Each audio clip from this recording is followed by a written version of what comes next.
नमस्कार। आप देख रहे हैं सिविल इंडिया न्यूज और मैं लेकर आई हूं छत्तीसगढ़ का वो घोटाला जिसने राज्य की राजनीति और नौकरशाही दोनों को हिलाकर रख दिया है। जी हां, बात हो रही है 1,000 करोड़ रुपए के एनजीओ घोटाले की। इसमें छत्तीसगढ़ के पूर्व मुख्य सचिव सहित 11 आला अफसरों पर गंभीर आरोप लगे हैं। हाईकोर्ट ने अपने ताजा आदेश में साफ कर दिया है कि इस मामले की जांच अब सीबीआई ही करेगी। तो आखिर क्या है ये घोटाला?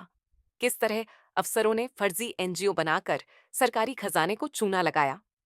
और क्यों इसे हाई कोर्ट ने सुनियोजित और संगठित अपराध बताया? चलिए आपको बताते हैं पूरी कहानी।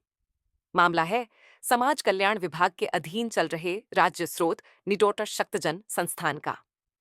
आरोप है कि इस संस्थान के नाम पर अफसरों ने कागजों में फर्जी दफ्तर बना डाले, काल्पनिक कर्मचारी भर्ती कर लिए और करोड़ों की मशीनों की खरीद दिखा दी। लेकिन जब जांच हुई तो जमीनी हकीकत बिल्कुल अलग निकली। रायपुर के निवासी कुंदन सिंह ने इस पूरे मामले को उजागर किया। उन्होंने अधिवक्ता देवर्षि ठाकुर के जरिए हाईकोर्ट में जनहित याचिका दायर की और कहा कि बड़े बड़े आईएएस और राज्य सेवा के अधिकारी इस गड़बड़ी में शामिल हैं।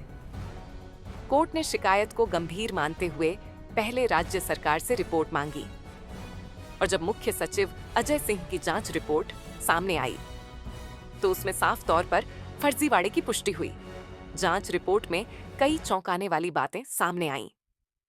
बिना किसी मंजूरी के लाखों रुपए एडवांस निकाले गए, करोड़ों रुपए अलग अलग खातों में ट्रांसफर किए गए, लेकिन कोई अनुमोदन नहीं लिया गया। कई सालों तक कैशबुक और अंतिम शेष राशि का मिलान ही नहीं किया गया। कुछ खर्चों के तो बिल और वाउचर तक मौजूद नहीं थे। स्पेशल ऑडिट में कुल 31 अनियमितताएं पाई गईं और प्रारंभिक तौर पर 5.67 करोड़ रुपए का फर्जीवाड़ा सामने आया। जिन अधिकारियों के नाम इस घोटाले में सामने आए, उनमें पूर्व मुख्य सचिव आलोक शुक्ला, विवेक ढांड, एम.के. राउत, सुनील कुजूर, बी.एल. अग्रवाल और पी.पी. सोती जैसे वरिष्ठ आईएएस अफसर शामिल हैं। इसके अलावा राज्य सेवा संवर्ग के कई अधिकारी सतीश पांडेय, राजेश तिवारी, अशोक तिवारी, हरमन खलखो, एम.एल. पांडेय और पंकज वर्मा भी इस जांच के दायरे में हैं।